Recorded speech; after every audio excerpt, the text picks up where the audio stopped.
Here is one of a series of talks by spiritual leader Lola McDowell Lee, spanning 2 decades from the early 70s through the 90s. Lola was a Zen Roshi, whose Rinzai lineage included Dr. Henry Plutov and renowned Zen master Shigetsu Sasaki. Lola was a religious scholar as well as an ordained Christian minister. While the talks are focused mainly on Zen and Buddhism, Lola drew on many spiritual traditions, including those of Jesus, Plato, Lao Tzu, the Hindu Vedas, Meister Eckhart, and Gurdjieff.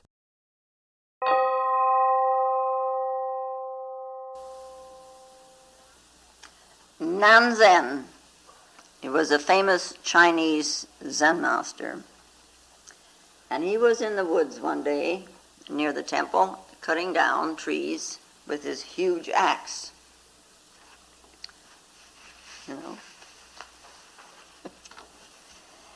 And a monk who had come from a distance to pay homage to this very famous teacher passed through the woods, and he came up to this woodcutter, and he said to him, "Is the abbot of Nanzen at home?" And the woodcutter replied to the monk, "I bought this axe for 2 pieces of copper." And then lifting up the axe and holding it, over the astonished monk's head, he added, "It's very sharp." So the monk fled in dismay, to discover later that the woodcutter was Nanzen himself. Now, this is an old Zen story.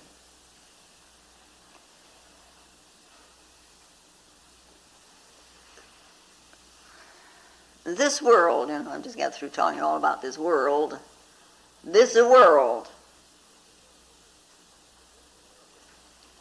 to which we are so very much attached, this world, is very temporary for us.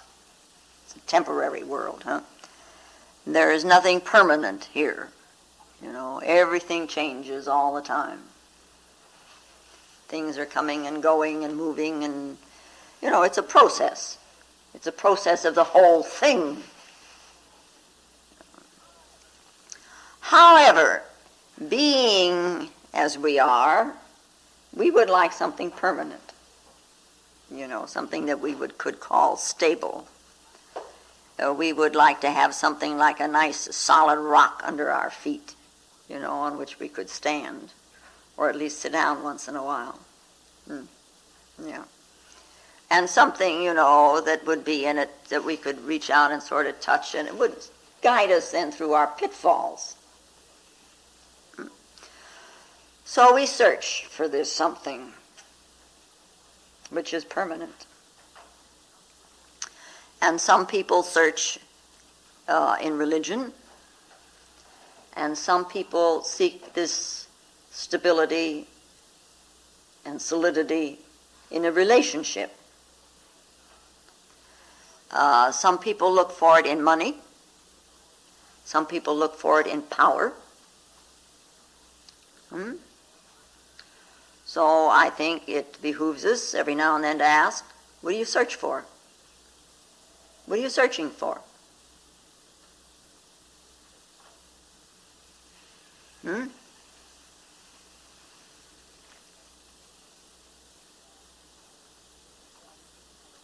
After all, we do know it's the ego that wants the security. So what are you searching for?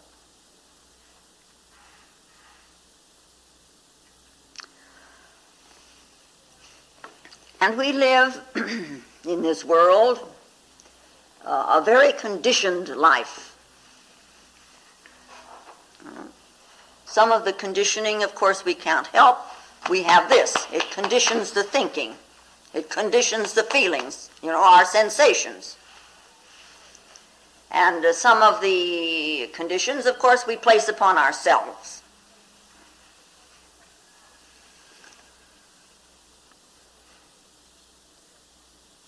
For various reasons. Most of them pretty stupid.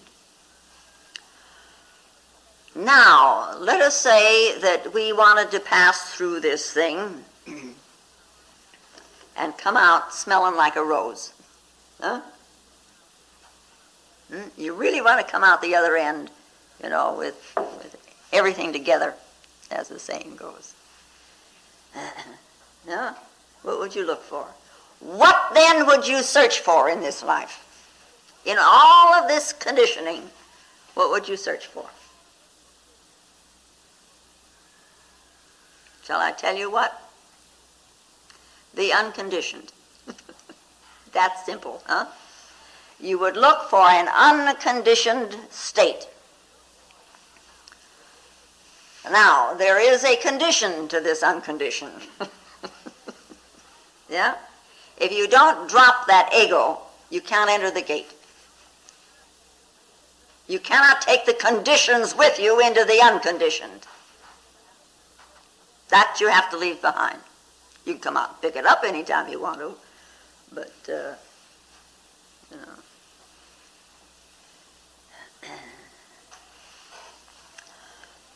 sooner or later, preferably sooner, but sooner or later,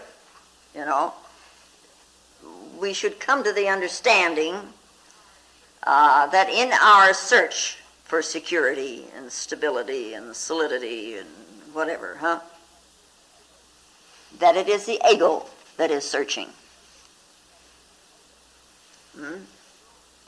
It is the ego searching for ego satisfaction.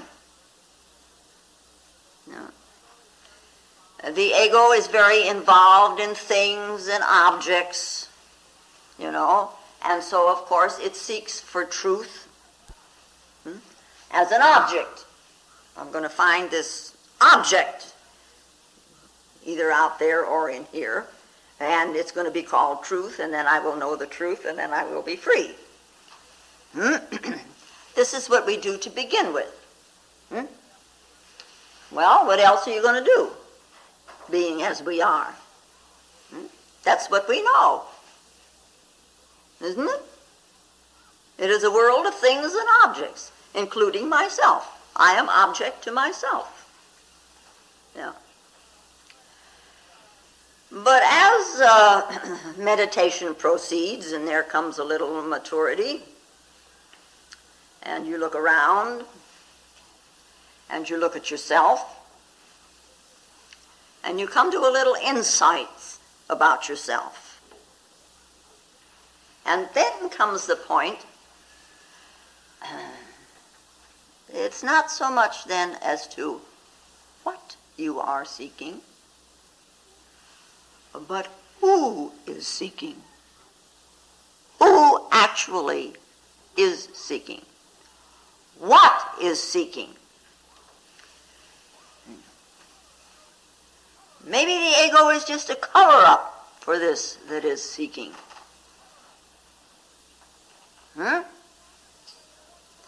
And when the ego no longer covers up, who is seeking?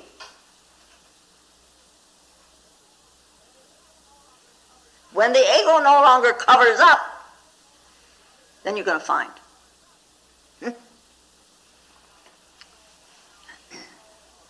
Now, we know of instances here and there. There are those persons, people, because, that they are seeking, or because they think they are seeking. There's a difference, huh? Yeah. They get the impression about themselves that they're just a little bit better than the hoi polloi out there, than the rest. The other poor slobs who don't know what I know. So they set themselves up on a pedestal, as it were.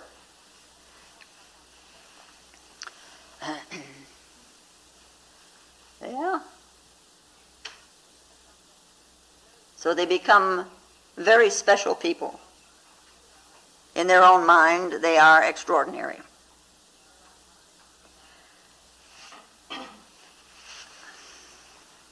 I would like to invite them to Zen. Mm-hmm. Because Zen is just ordinary. And you know, there's no problem in being ordinary. None at all. Lots of problems when you're trying to be extraordinary.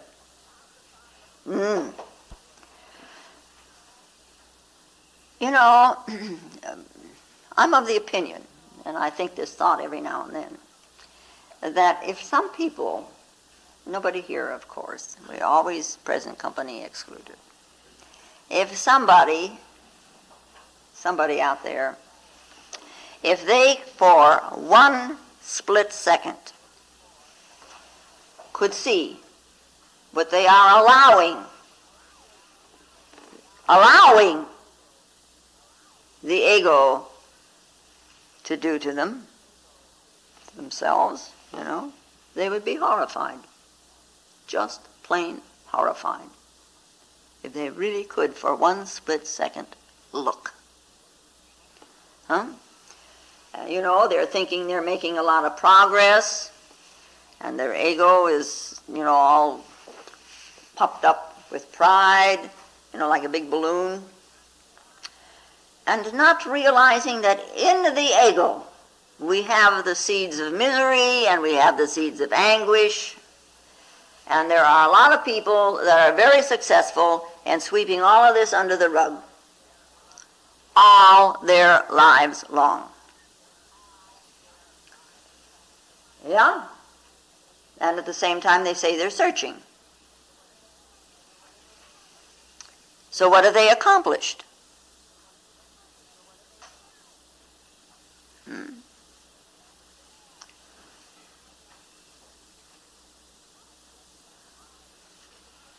Once you begin to keep a wary eye out, you know, look at this ego.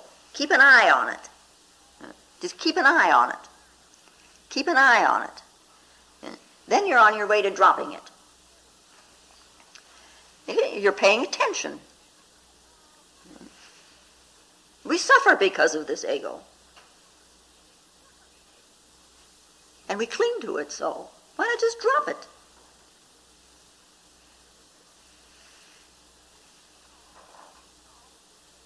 I mean, you know, if you get a splinter here in your hand, you go someplace and get rid of it. You know, it causes you problems.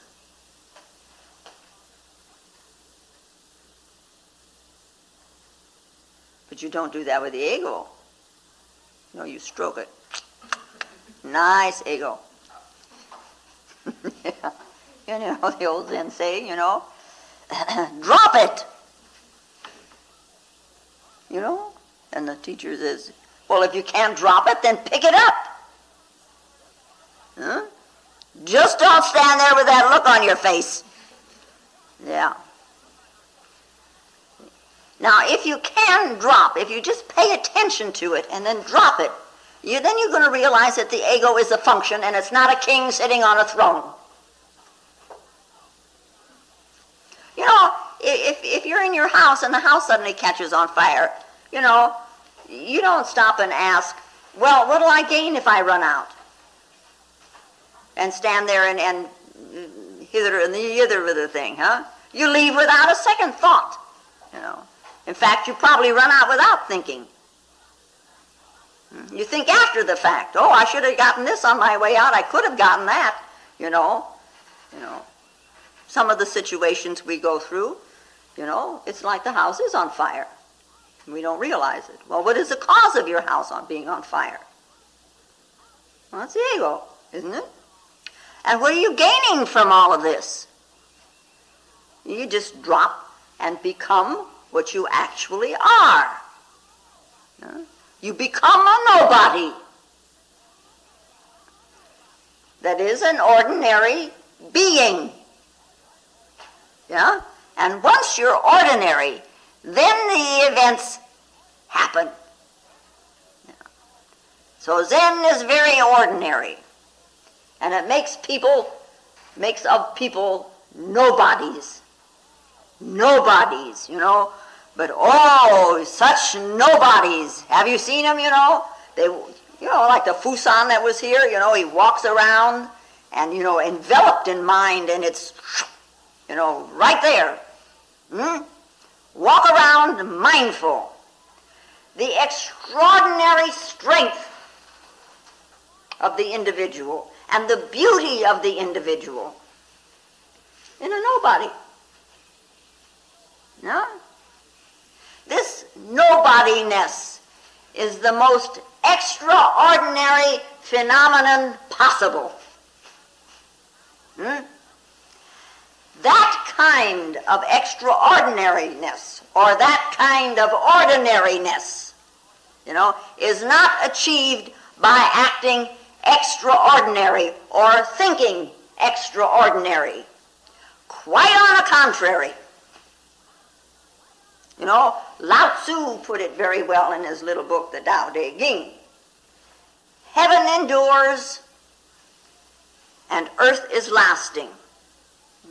And why can heaven and earth endure and be lasting? Because they do not live for themselves. Therefore, the holy man puts his person behind, and his person comes to the front. He surrenders his person, and his person is preserved. Is it not because he seeks not his own? For that reason he can accomplish his own.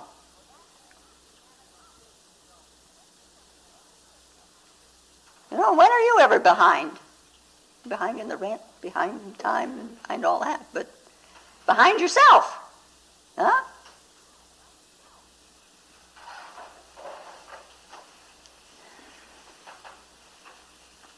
Why is that so difficult? Just to be everyday, ordinary? Why is that so difficult? What are you afraid you're going to miss? You're not going to miss anything. It's all waiting for you.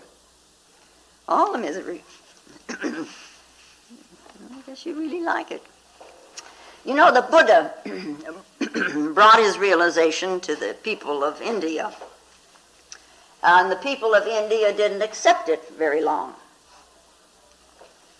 So Bodhidharma, seeing that it was fading, and having heard of a religion in China, he traveled there. And it is thought a great hardship. It took him 9 years to make the trip. Not easy. Not easy. But he could have gone to Ceylon.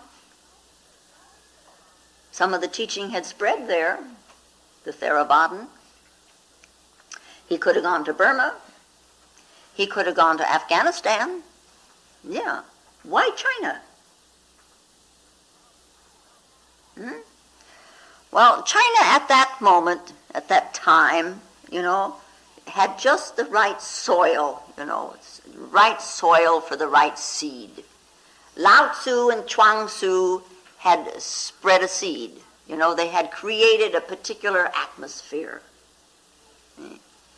living their ordinary lives. No show. There are lots of showy people now, very few nobodies. But anyway, this meeting of Buddhism and Taoism, out of which came Zen. The two streams, tremendously powerful, both utterly of the unknown, of the unthinkable. This union, the union, we would say, of love, they both fell in with each other, and there was no clashing. They complemented each other. And out of this union of Buddhism and Taoism came something very new and very different. Their child. Out of union comes child.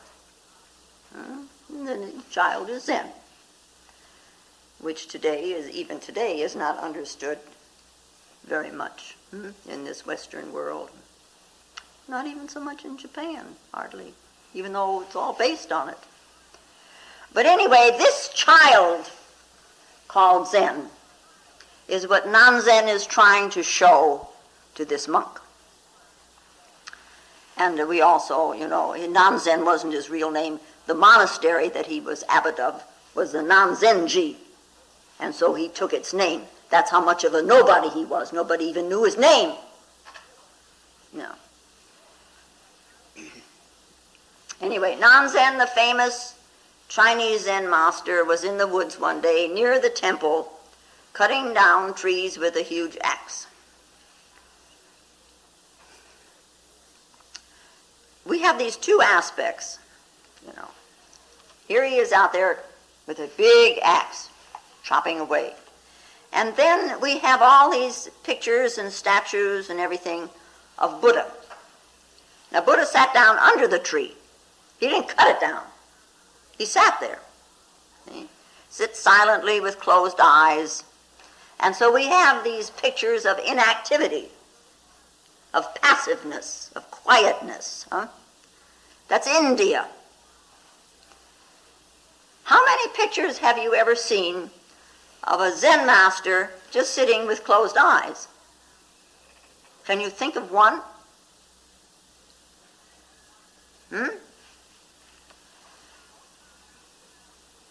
Hotai moved around with his bag of goodies, and Dalhuma came with his piercing eyes waiting to pounce, And we have Hyakujo's, a day of no work is a day of no eating. No eat if you don't work. No work, no eat.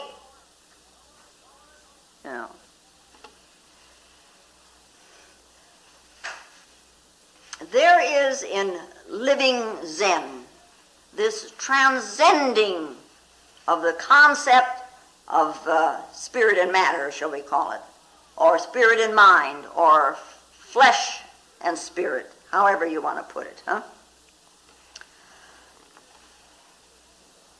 There is the transcending of the thought, of the concept that we have, that they are two.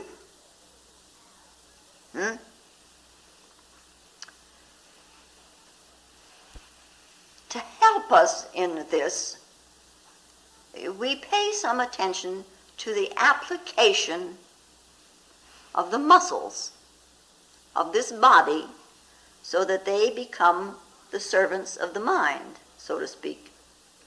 So they work in a union with, so that it is all of one. It is not a two-ness. The attitude of the spirit is willing but the flesh is weak isn't going to do.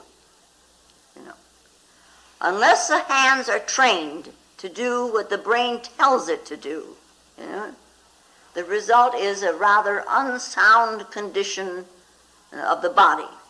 We have this opposing thumb, and because of it we think. Our hands, extremely important. What you do with your hands.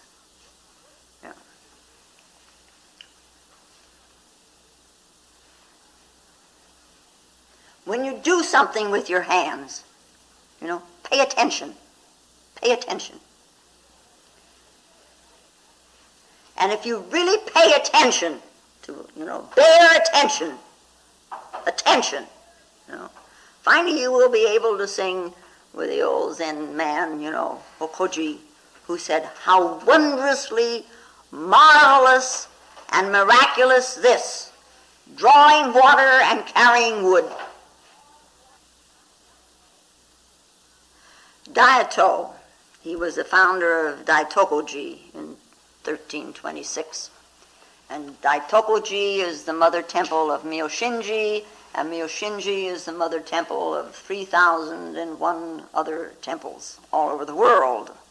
The one being Dr. Plotoff's, lately and lastly. Anyway, Daito said to his monks, "Oh, you monks who are here in this monastery, remember you are gathered for the sake of religion.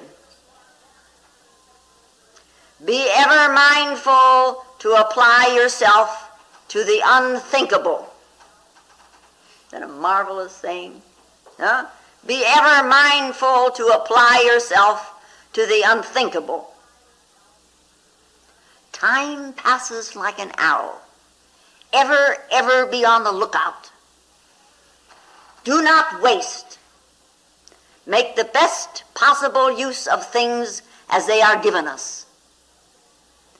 The intellect, the imagination, and all the other mental faculties, as well as the physical objects surrounding you, our own bodies not excepted, are given us for the unfolding of the highest powers, and not merely for the gratification of our individual whims, which are sure to conflict with the interests of others.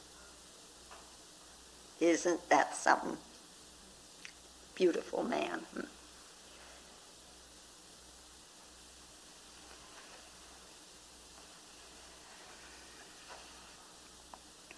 To use this body within its limitations to the best use. To use the mind with its limitations to its best use. Do not waste your body.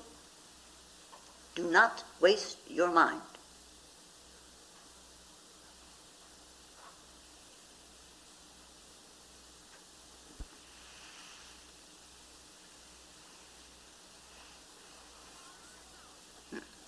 So our lives then should be a balance between activity and inactivity. If you're overly active, out, and you miss something that is within. Huh? And if you are overly inactive, you miss something that is the use of this body. Yeah. We find ourselves in this Western culture. Yeah, that's where we find ourselves, huh? You don't find yourself someplace else. And you do find yourself, don't you? Yeah? We find ourselves with a kind of a drive for activity in this culture, yeah? And then we ask, well, what about this inner core of ourselves? In India, there has been a great deal of inactivity. They wait. They never mind about what's going on now. We wait for the next life. It'll be better. And if not that one, then the next one. And if not that one, then the next one. They're waiting, and waiting, and waiting. Shouldn't one ask once in a while, what about this one? This one right now. This is where you are. Somebody once wrote a little poem that ended with some words, and some of which I've made up, and some of it was for real. Anyway, the little phrase is, attend me now.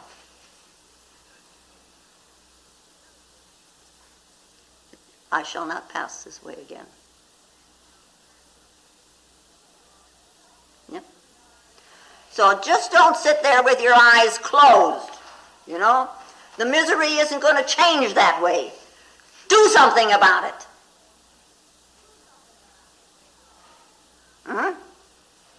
A Zen master, he meditates and then he goes out and he does. He does what he has to do. He may go out in the woods and cut trees because winter is coming and they need the firewood. He doesn't pretend that he's something special. Oh, look at my state of development, I can't go do this.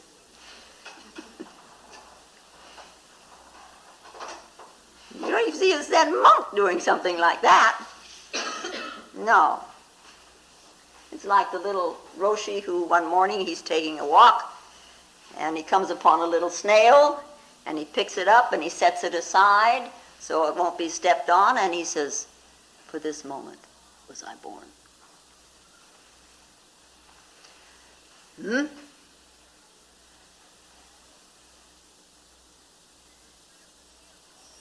And that little statement takes a great deal of understanding.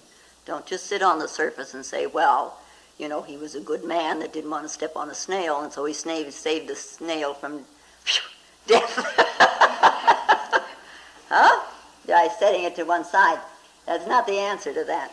For this moment was I born. For this moment was I born.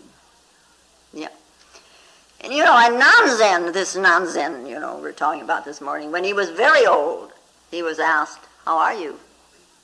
Somebody came by and said, oh, how are you? How are you? Well, we say, well, I'm fine. I'm not so fine. He said, perfect. Cutting wood, carrying water, preparing food, working in the garden, perfect. And no ego there. Tall, not tall.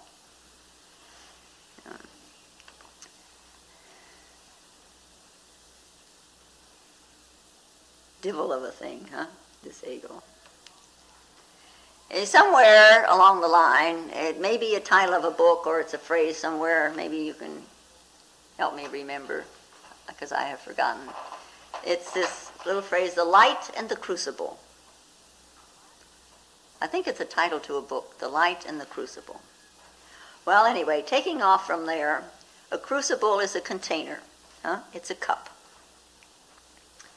Now, the light is everywhere. We look outside and it's light, and we can say that the everlasting light is equally present everywhere. We live in the light. But unless you have a container, how will you really glimpse that everlasting light? Electricity is everywhere. But for you to see it, we've got light bulbs. Yeah.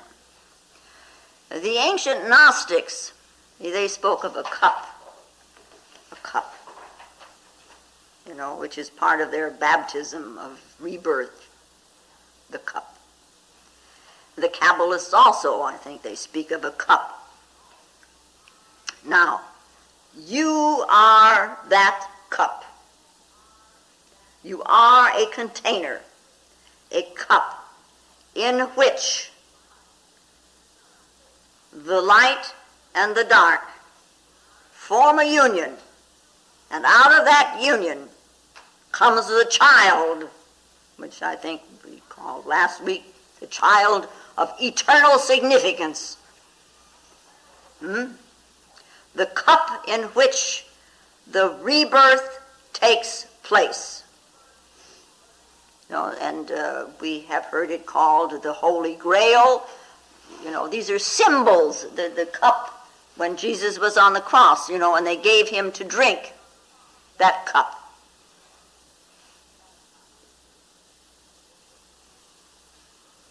So there comes the search for the Holy Grail. All this symbolism. Knights running around England and Europe looking for a cup, coming home and finding the beggar at the doorstep. The cup is the container of this light. And so we find David, singing, "My cup runneth over." And don't sit on the surface with that. My cup runneth over. Surely goodness and mercy shall follow me all the days of my life, and I will dwell in the house of the Lord forever. I know the cup, and my cup runneth over.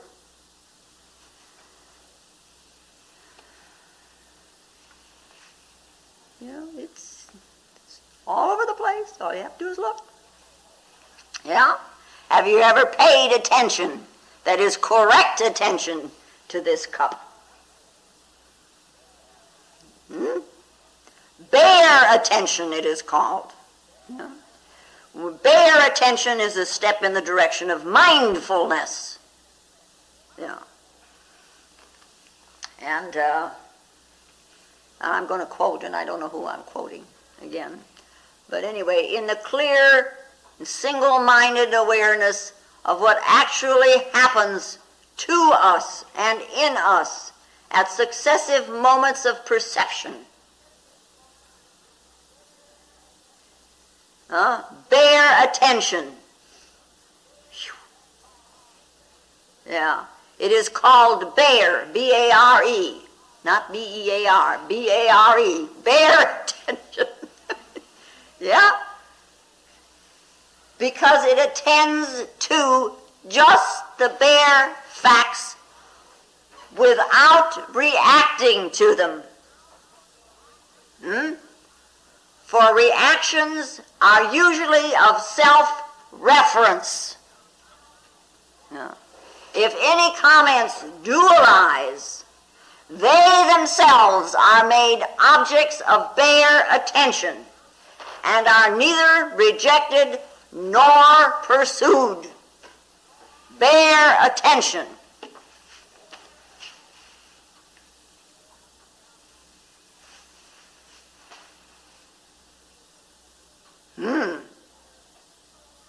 In the clear and single-minded awareness of what actually happens to us and in us.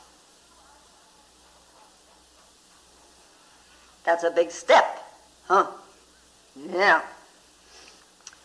No. The practice of attention in meditation. The practice of meditation with the body. The body meditates also. The practice of meditation with the body. You don't sit down and then with the thinking, you know. Oh, I'm going to reach it today. I know. I feel pretty good. I'm tired. Nothing today. All right. The practice of meditation with the body. This is the ground floor. This is where it all stems from. You know, you handle a dish. You put some lemons in a dish, or apples, or oranges, or whatever, bananas. You put them in a dish. Yeah? Doing it with attention. Yeah?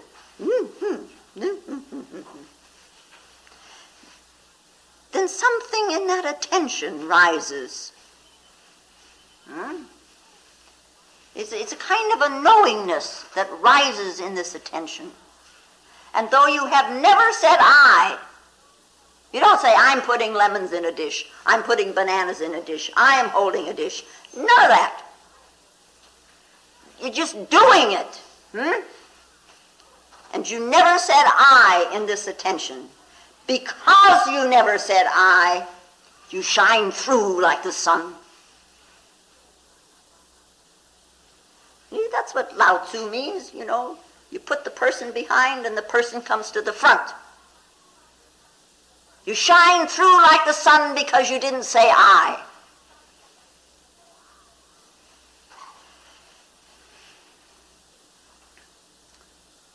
Be nice to act in this kind of mindfulness, huh? No demands from the ego I. And then if there are no demands, then there are no rejections from this ego I. And there would be a silent mindfulness.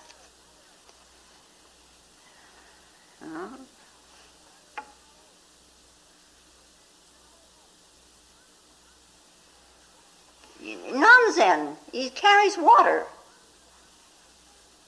He's silent carrying water.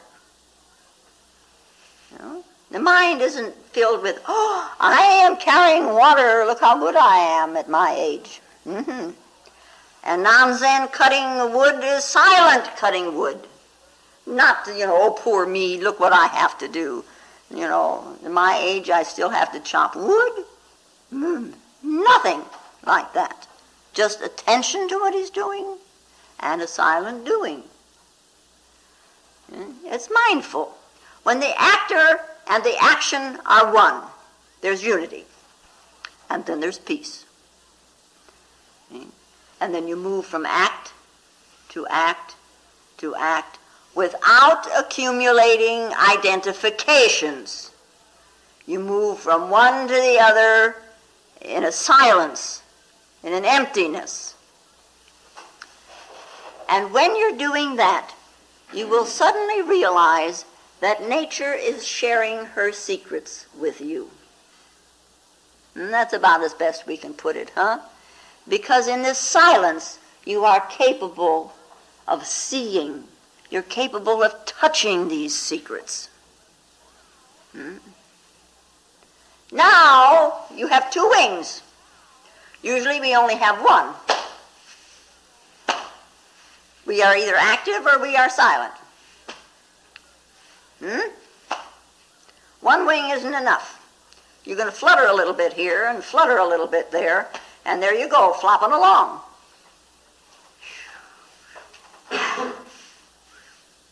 It's a difference, No. Anyway, Nanzen is cutting wood near the temple, and a monk came from a distance to pay homage. And he came up to this woodcutter and said, "Is the abbot of Nanzen at home?" Well, it's very possible, very probable, that it is difficult to recognize a master who is cutting wood. Very easy to recognize a master sitting on a cushion telling the world that he is a master. Yeah. You know, there's a story there about a guru, a Baba, in India, and he had a disciple. And the disciple would come every day to the Baba.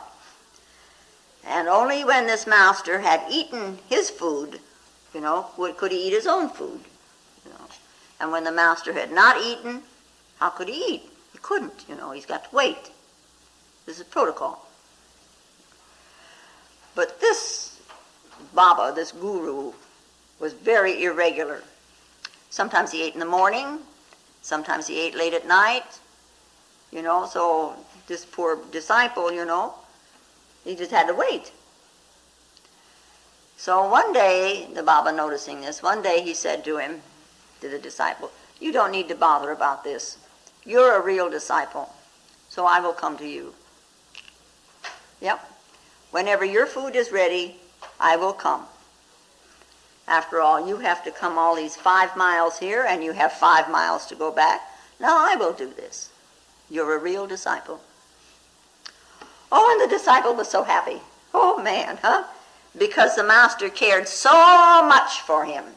And he returned home along the road, and he's bouncing and he's dancing, and he's, how great the world is. He had been recognized. But somehow in the back of his mind, like a little mouse gnawing, he remembered the admonition of his teacher's last words. Remember to recognize. And he says, "Well, that's no problem. I know my teacher." That's a dirty laugh. The next morning, this disciple is still so happy he's just beside himself.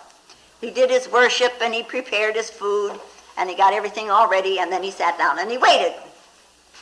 And he waited and he waited. And after a while, a beggar came by. He was a wood gatherer, and he had this big bundle of twigs, and he came in and he wanted to trade some of the twigs for food, And the disciple chased him away. He couldn't be bothered with a wood gatherer today. His teacher was coming. So he sat down again to wait, and he waited and he waited and he waited and he waited. And in the evening, finally, he ran the 5 miles to the teacher's home. "Baba, have you forgotten?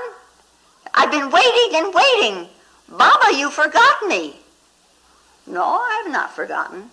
I came, but you chased me out." "Huh? But that was a wood gatherer."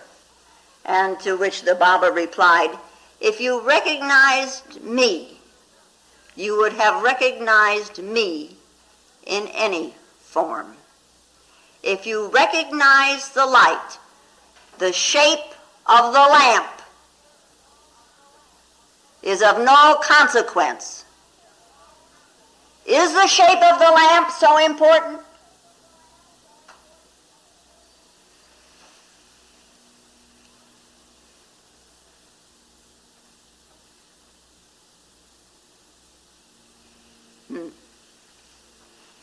And this is the case, of course, with this monk coming to pay homage to Nanzen.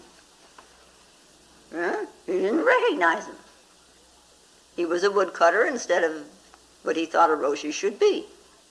See, this is a tremendous stumbling block, what we think something should be.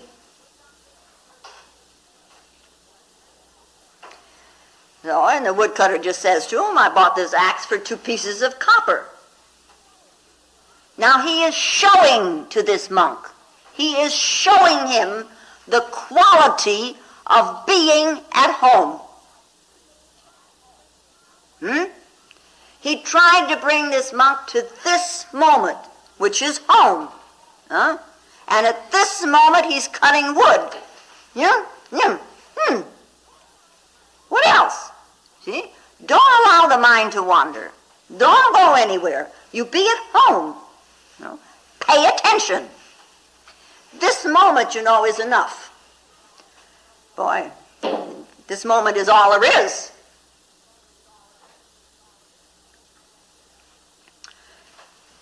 How we are, though, it's like the people, there was a little village, and the people, went to this church, and the minister got old, and so they fired him. And they hired a young one. Yeah? And for the first Sunday, he was going to give this sermon, and everybody turned out for it. And so after it was over, a visitor asked, who had been staying there for a couple of weeks, asked, so what's the difference between the two? He said, the old one, I heard of him say, he said, you mend your ways, otherwise you go to hell.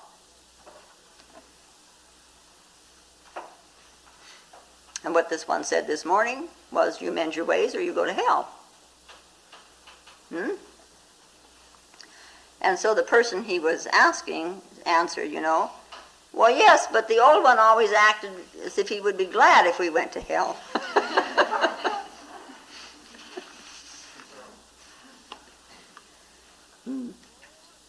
Mend your ways. Anyway, this particular disciple was a little thick. This monk who was questioning non-Zen. Yeah? For this axe, I paid 2 pieces of copper. And he holds it over his head and says, and it is very sharp. And this poor guy runs away.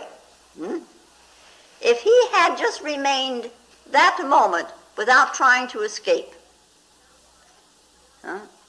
then he would have known mindfulness.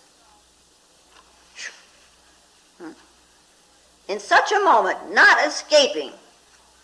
One escapes the mind activities, but not the mind. When the activities disappear, then you're mindful. And he missed. And then, of course, comes the agony. I should have done this. I should have done that. I should not. But what can you do about the past? You can't go back, and you can't undo. There's not one thing you can do about the past.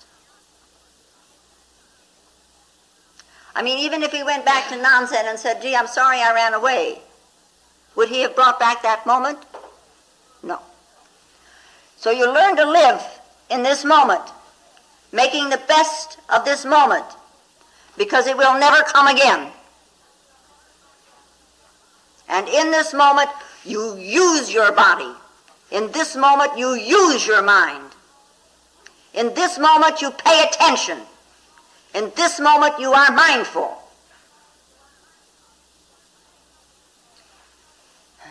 And you can't come to this moment all prepared, all polished up. Now I'm going to meet this moment. Yeah.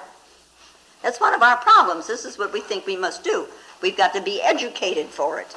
Everything has got to be in order. We want to be nice and neat and orderly and come to this moment. Well, if this is what you're doing, I've got to get this straightened out first. Otherwise, how can I meet?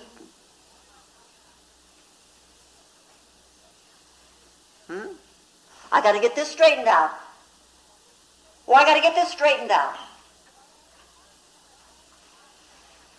I won't be worthy unless I can straighten all these things out.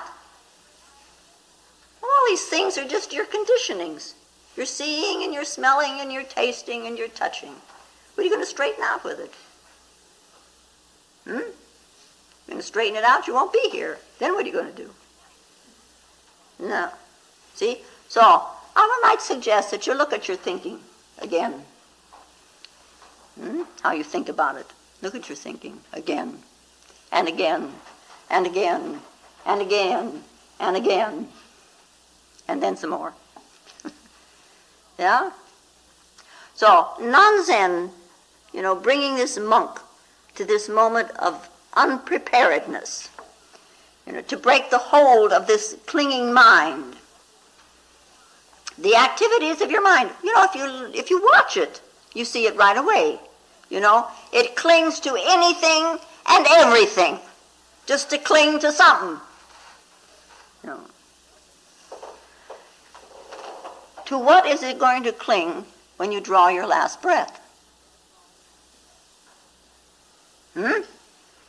So the old adage that is around, is before death overtakes you, you overtake death. Yeah? Waiting, you're just going to be a victim. Going through the process, you're going to be the victor. And when you are the victor, when you have become the conqueror, then you will know that there is no death. No? There's only form and formless. That's simple. There is form and formless. And formlessness is form, and form is formlessness. That's what you sing every Monday and Thursday. No.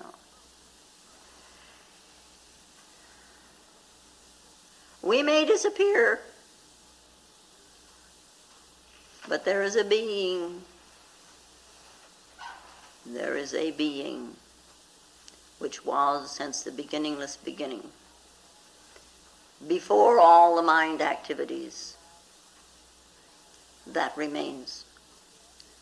That you must know.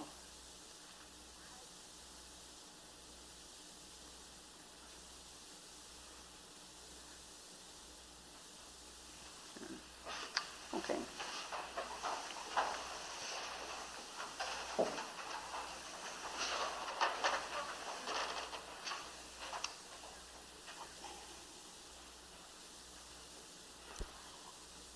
And now may the peace and the power that passeth all understanding hold us and keep us in the love of the Christed consciousness while we are seemingly separate one from another. And I do thank you very much. If you find Lola's talks valuable, more will be posted in weeks to come.